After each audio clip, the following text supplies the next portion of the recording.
আমি সাকিব আল হাসান। একটি সুখবর নিয়ে এসেছি আপনাদের জন্য। মুস্তাফিজুর রহমানকে নিয়ে এবার বিতর্কিত মন্তব্য করলেন ভারতের সাবেক বিশ্বকাপ জয়ী অধিনায়ক কপিল দেব।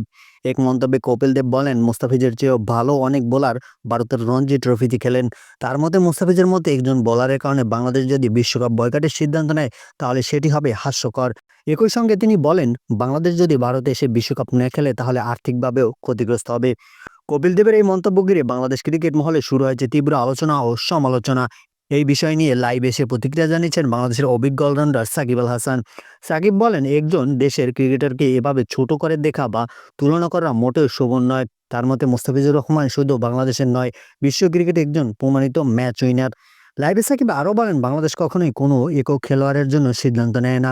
বিশ্বকাপ বা বড় টুর্নামেন্ট সংক্রান্ত সিদ্ধান্ত আসে দেশের সম্মান, নিরাপত্তা, ন্যায্যতার প্রশ্ন থেকে, আর্থিক চাপ থেকে নয়। সাকিব স্পষ্ট করে জানান, ক্রিকেটে টাকা গুরুত্বপূর্ণ হলেও সম্মান ও সমান অধিকার তার চেয়ে বড়। কোনো দেশকে অর্থনৈতিক ক্ষতির ভয় দেখিয়ে সিদ্ধান্তে বাধ্য করা ক্রিকেটারদের চেতনার পরিপন্থী। সবশেষে তিনি বলেন, মাঠের পারফরমেন্সই সব ধরনের মন্তব্যের সেরা জবাব।